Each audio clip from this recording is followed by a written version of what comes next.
സ്ത്രീജന്മം എന്ന സീരിയലിലെ മായമ്മ എന്ന കഥാപാത്രമായി അഭിനയിച്ച് ജനഹൃദയങ്ങളിൽ നിറഞ്ഞ താരമാണ് രേഖാമോഹൻ. ഒരു കാലത്ത് നമ്മുടെ സ്വീകരണമുറിയിലെ സ്വന്തം കുടുംബാംഗം പോലെയായിരുന്നു രേഖാമോഹൻ. മലയാള മനോരമ ആഴ്ചപ്പതിപ്പിൽ ജോയ്സി എഴുതിയ നോവലിൻ്റെ സീരിയൽ ആവിഷ്കാരമായിരുന്നു സ്ത്രീജന്മം. മലയാളികൾ ആത്മഹർഷത്തോടെ നെഞ്ചിലേറ്റിയ അനശ്വര കഥാപാത്രമായിരുന്നു മായമ്മ.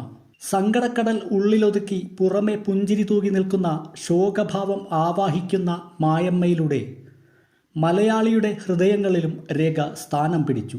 പക്ഷേ ചരിത്ര കഥാപാത്രമായ മായമ്മയെ കൈവിട്ടുപോയതായിരുന്നു രേഖയുടെ കരിയറിലെ ഏറ്റവും മോശമായ അവസ്ഥ.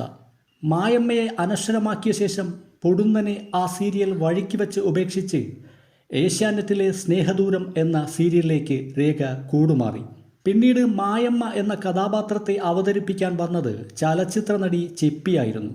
ദിലീപിൻ്റെ ചേച്ചിയായി പീഡനത്തിനിരയായി ആത്മഹത്യ ചെയ്യുന്ന നീ വരുവോളം എന്ന ചിത്രത്തിലെ കഥാപാത്രം രേഖ മനോഹരമായ പകർനാട്ടത്തിലൂടെ പ്രേക്ഷക ഹൃദയങ്ങളിൽ ഒരു നൊമ്പരക്കാറ്റായി മാറി. ജനഹൃദയങ്ങളിൽ ഇന്നും ഒരു നിറഞ്ഞ നോവായി ആ കഥാപാത്രം അവശേഷിക്കുന്നു. വിരൽ എണ്ണാവുന്ന ചിത്രത്തിലെ അഭിനയിച്ചു എങ്കിലും തന്നിൽ ഏൽപ്പിക്കുന്ന വേഷങ്ങൾ രേഖ ഭദ്രമാക്കി.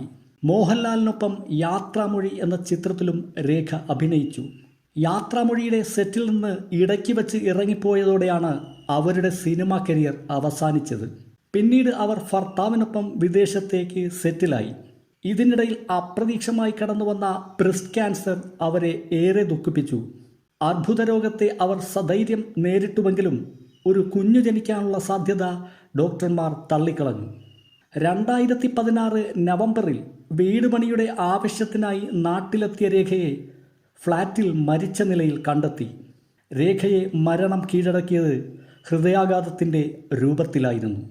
ഈ വീഡിയോയെക്കുറിച്ചുള്ള നിങ്ങളുടെ അഭിപ്രായവും വിലയിരുത്തലും കമൻറ്റ് ബോക്സിൽ രേഖപ്പെടുത്തുക. ഒപ്പം ഞങ്ങളുടെ യൂട്യൂബ് ചാനൽ സബ്സ്ക്രൈബ് ചെയ്യാൻ മറക്കണ്ട.